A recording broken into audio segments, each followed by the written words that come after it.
cakrawala dengan semua rasi bintangnya.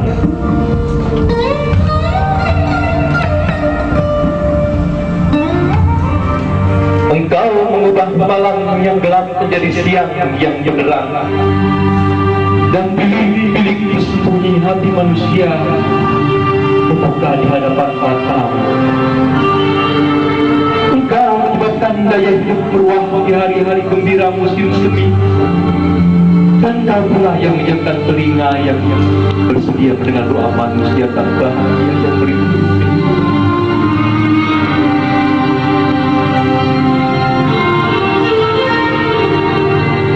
Setelah kehilangan segala sesuatu yang mengikatku di dunia, aku menulis surat ini untuk dirimu yang memegang kendali nasibku. Dengan senang hati aku bersedia menjual darahku semurah yang kau inginkan.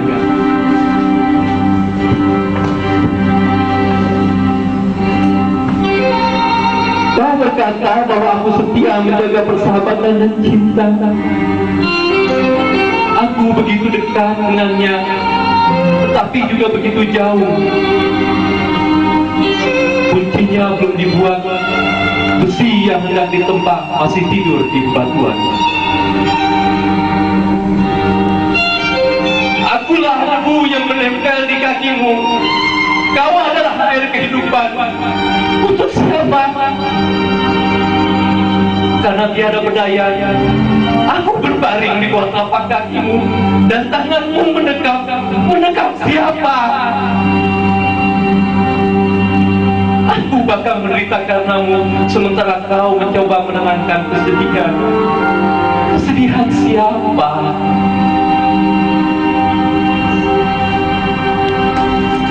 Aku adalah budak yang pundaknya menahan bantalan pelanamu, dan kau sendiri? Anting-anting siapakah yang menghias telingamu? Kaulah Ka'bahku yang berwajah indah. Kaulah altarku. Kau telah menjadi pintu gerbang. Untuk siapa?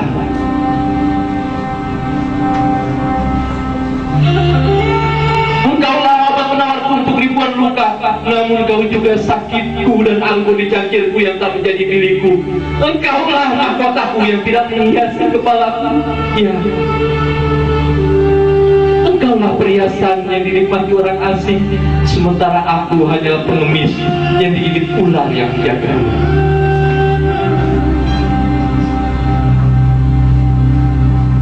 Engkaulah taman surgaku. Tak bisa aku temukan kunci untuk membuka pintu gerbangnya. Engkaulah hutan keberadaanku yang sungguh sangat sulit dimasuki. Dari hutanmu tumbuhlah pohon kehidupanku. Pohon ini milikmu saja, dan bila kau menebangnya, sebagian dari dirimu pun akan ikut tumbang. Akulah bumi yang kau pijak.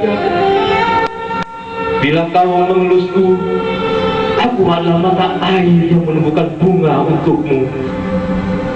Tetapi bila kau memukulku, aku adalah debu berkisar yang menyelimuti.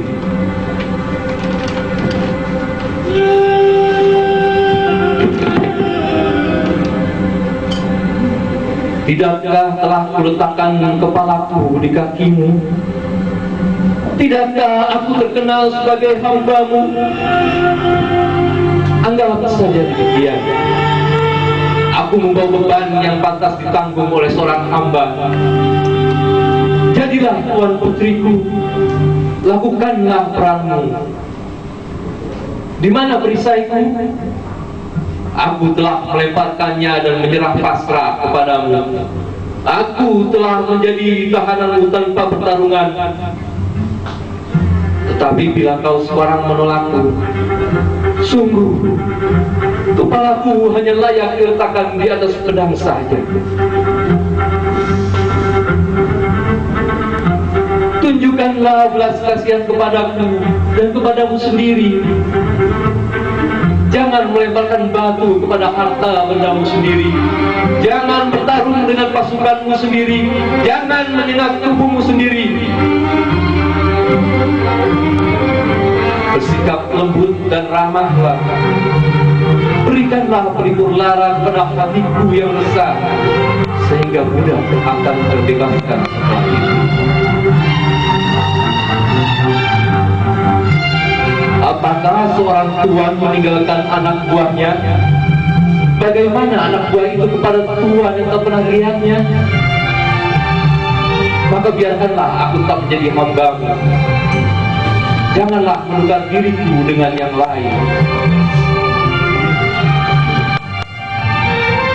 Tetapi sudahkah kau berbuat seperti itu?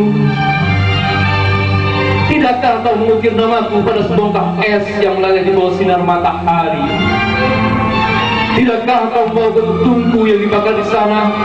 Bukankah itu yang telah kau lakukan kepadaku? Cintaku, kau pun telah mengubah siangku menjadi malam yang gulita dan tetap memukulku meskipun aku meratap. Itu tidaklah aku. Kau merampok hatiku, menculik jiwaku, dan berpikir tentangku. Kapan? Kau hanya menjual kata-kata yang menyakitkan kepadaku, sementara aku terbakar menjadi abu karena cintaku. Dan kau sayangku, yang telah membeliku, bisakah aku membaca di dalam wajahmu tanda-tanda cinta? Tunjukkanlah kepadaku di mana itu.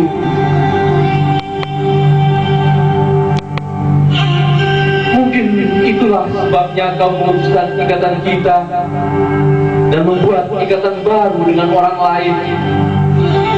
Begitukah?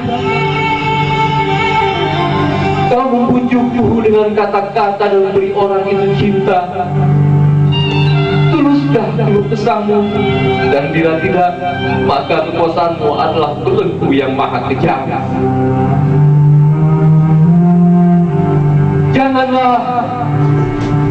Janganlah kejam kepadaku. Kau merasakan kesedihanku.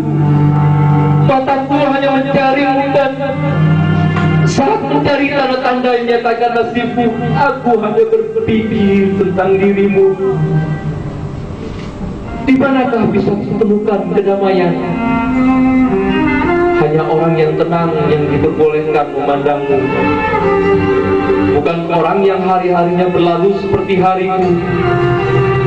Barang siapa memiliki permata seperti dirimu, ia pun akan memiliki kegembiraan dan kekuatan.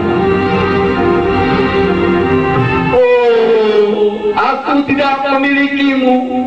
Bukankah itu selalu terjadi sejak permulaan waktu? Kita menggali tanah untuk menemukan harta terpendam, tetapi tanah menolak menyerahkannya. Atau lihatlah kau sebuah taman, ketika burung bulbul menyenandungkan pujian, burung gagak melahkan buah ara yang menjadi makanannya, dan buah delima yang dipelihara penjaga taman dengan darah dan hatinya diberikan begitu saja. Siapa tahu, untuk merawat orang bodoh yang sakit, sungguh jalan takdir begitu ganjil. Wahai batu rubiku yang berwarna mawar, kapan kau akan dibebaskan dari batu berinda suamimu? Oh, rembulan yang menyinari mataku, kapan kau melepaskan diri dari rahang naga itu? Kapan kiranya lebah terbang dan menyerahkan madunya kepadaku? Kapan cermin akan bersih dari karatnya? Kapan kiranya pintu kekayaan terbuka dan ular yang menjaganya mati terkapar? Kapan tuan putri penjaga istana membiarkanku masuk ke dalam bilik rahasianya?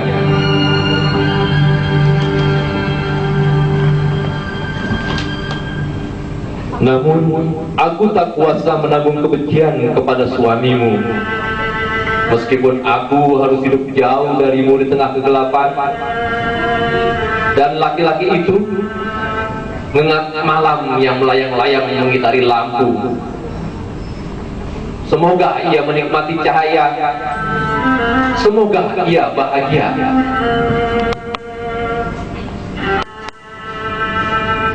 Kau adalah segalanya bagiku,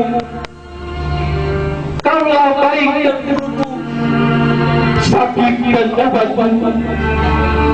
Ampunilah aku, maafkanlah aku bila telah berprasangka buruk kepadamu. Meskipun aku tahu tak seorang pun bisa menembus bentengmu. Aku tahu selongsong cangkang melindungi mutiaramu, dan di tempat persembunyian rambutmu tak seorang pun bisa menyentuh perhiasan. Aku tahu itu, ya, aku tahu.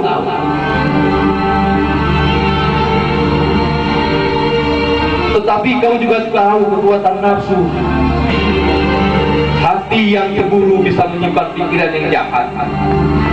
Kau tahu betapa besar aku rindu ingin berdua-dua denganmu, dan aku cemburu ratusan kali pada nyamuk yang beristirahat saat tubuhmu.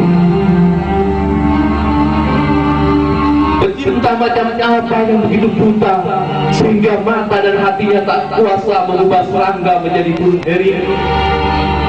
Kemudian demam mencengkeramku, dan aku merasa bahwa seperti semut aku tak bisa beristirahat, sehingga aku harus mengusir nyamuk itu dari sebutir gula yang manis dan berharga. Nyamuk itu, iya, bilalah lelaki terhormat itu, Ibnu Salam, suamimu. Aku tahu itu. Tetapi adakah itu bermanfaat bagiku? Dalam pandanganku, dia hanyalah seorang pencuri yang menikmati apa yang belum ia bayar. Ia adalah orang yang mencemaskan sekuntum mawar yang bukan menjadi haknya untuk memetiknya. Ia adalah orang yang menjaga sebutir mutiara yang belum pernah dibelinya. Oh cintaku, yang payudaranya bagaikan kuntum-kuntum melati, mencintaimu membuatku hidup layu, mengeringkan bibirku, dan membuat mataku bersimbah air mata. Kau tak bisa membayangkan betapa aku sangat gila. Demi dirimu, aku kehilangan diriku.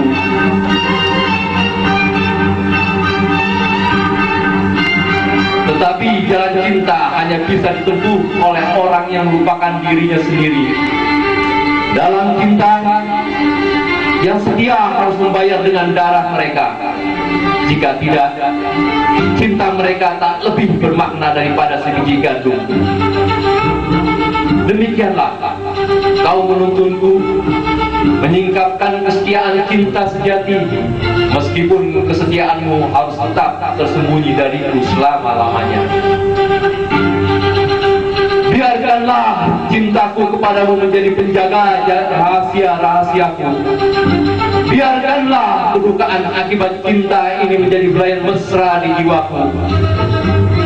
Apa artinya jika tiada obat penawar lukaku? Selama dirimu tak terluka, segala penderitaan bukanlah apa-apa.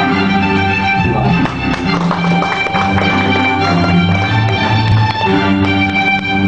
Ilham Fadila sebagai Rais dalam Laila dan Majnun. Terima kasih, tepuk tangan.